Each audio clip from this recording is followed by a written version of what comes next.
Hai, Assalamualaikum warahmatullahi wabarakatuh. This is my learning journal. Perkenalkan, nama saya Rizky Novitasari dari Angkatan 6, Kelompok 3, Unit Kerja Kantor Pertanahan Kabupaten Solok. Di sini saya akan membahas agenda 3. Dalam agenda 3 ada 3 hal yang dipelajari, yaitu manajemen ASN, pelayanan publik, dan BUB. Yang pertama, manajemen ASN. Manajemen ASN adalah pengelolaan ASN untuk menghasilkan pegawai ASN yang profesional, memiliki nilai dasar, etika profesi, bebas dari intervensi politik, bersih dari praktik korupsi, kolusi, dan nepotisme. Berdasarkan jenisnya, ASN terdiri dari 2. Yang pertama, pegawai negeri sipil, yaitu warga negara Indonesia yang memenuhi syarat tertentu diangkat sebagai pegawai ASN secara tetap oleh pejabat pembina kepegawaian untuk menduduki jabatan pemerintahan dan memiliki nomor induk pegawai secara nasional. Yang kedua, PPPK adalah warga negara yang memenuhi syarat tertentu yang diangkat berdasarkan perjanjian kerja untuk jangka waktu tertentu dalam rangka melaksanakan tugas pemerintahan sesuai dengan kebutuhan instansi pemerintahan dan ketentuan perundang-undangan. Peran ASN yang pertama adalah sebagai pelaksana kebijakan publik. Melaksanakan kebijakan yang dibuat oleh pejabat pembina kepegawaian sesuai dengan ketentuan peraturan perundang-undangan. ASN harus mengutamakan kepentingan publik dan masyarakat luas, serta mengutamakan pelayanan yang berorientasi pada kepentingan publik. Yang kedua adalah pelayan publik. Pelayanan publik merupakan kegiatan dalam rangka pemenuhan kebutuhan pelayanan sesuai dengan peraturan perundang-undangan. ASN dituntut untuk profesional dalam memberikan pelayanan kepada masyarakat. Yang ketiga adalah sebagai perekat dan pemersatu bangsa. ASN senantiasa dan taat sepenuhnya kepada Pancasila, Undang-Undang Dasar 1945, negara dan pemerintahan. ASN harus selalu mengutamakan kepentingan persatuan dan kesatuan bangsa di atas segalanya. Kode etik dan kode perilaku ASN. Yang pertama, melaksanakan tugasnya dengan jujur, bertanggung jawab, dan berintegritas tinggi. Melaksanakan tugasnya dengan cermat dan disiplin, melayani dengan sikap hormat, sopan, dan tanpa tekanan, melaksanakan tugasnya sesuai dengan ketentuan peraturan perundang-undangan, melaksanakan tugasnya sesuai dengan perintah atasan atau pejabat yang berwenang sejauh tidak bertentangan dengan ketentuan peraturan perundang-undangan dan etika pemerintah.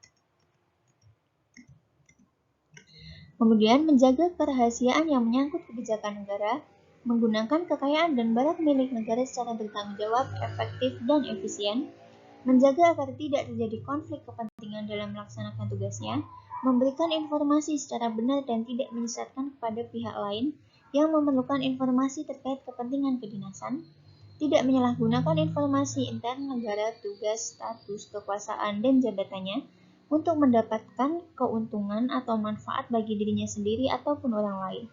Memegang teguh nilai dasar ASN dan selalu menjaga reputasi dan integritas ASN. Dan yang terakhir adalah melaksanakan ketentuan peraturan perundang-undangan mengenai disiplin pegawai ASN. Kemudian kita akan membahas sistem merit.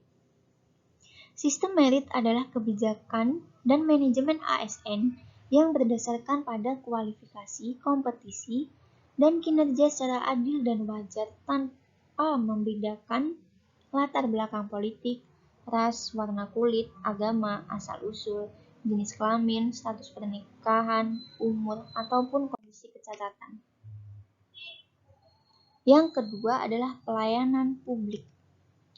Pelayanan publik adalah pemberian layanan atau melayani keperluan orang atau masyarakat ataupun organisasi lain yang mempunyai kepentingan pada organisasi itu, sesuai dengan aturan pokok dan tata cara yang ditentukan dan ditujukan untuk memberikan kepuasan kepada penerima pelayanan. Unsur pelayanan publik yang pertama adalah organisasi penyelenggaranya, yang kedua penerima pelayanannya, dan yang ketiga adalah kepuasan yang diberikan. Prinsip pelayanan publik. Yang pertama adalah partisipatif. Dalam penyelenggaraan pelayanan publik, pemerintah perlu melibatkan masyarakat dalam merencanakan, melaksanakan, atau mengevaluasi hasilnya.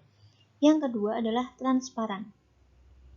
Masyarakat juga harus diberi akses yang sebesar-besarnya untuk mempertanyakan atau menyampaikan pengaduan apabila mereka merasa tidak puas. Yang ketiga adalah responsif. Dalam penyelenggaraan pelayanan publik, pemerintah wajib mendengar dan memenuhi tuntutan kebutuhan warga negaranya. Yang keempat adalah tidak diskriminatif. Pelayanan publik tidak boleh membedakan antara warga negara satu dengan warga negara lain. Yang kelima adalah mudah dan murah. Mudah persyaratan yang dibutuhkan masuk akal dan mudah untuk dipenuhi. Murah berarti biaya yang dibutuhkan oleh masyarakat untuk mendapatkan pelayanan tersebut terjangkau. Yang keenam adalah efektif dan efisien. Penyelenggaraan pelayanan publik harus mampu mewujudkan tujuan yang dilakukan dengan prosedur yang sederhana, tenaga kerja yang sedikit, dan biaya yang murah. Yang ketujuh adalah aksesibel. Pelayanan publik yang diselenggarakan harus dapat dijangkau oleh warga negara yang membutuhkan. Yang kedelapan adalah akuntabel. Semua bentuk penyelenggaraan pelayanan publik harus dapat dipertanggungjawabkan secara terbuka kepada masyarakat. Yang kesembilan adalah berkeadilan. Penyelenggaraan pelayanan publik harus dapat dijadikan sebagai alat melindungi kelompok rentan dan mampu menghadirkan rasa keadilan. Yang ketiga adalah WOG.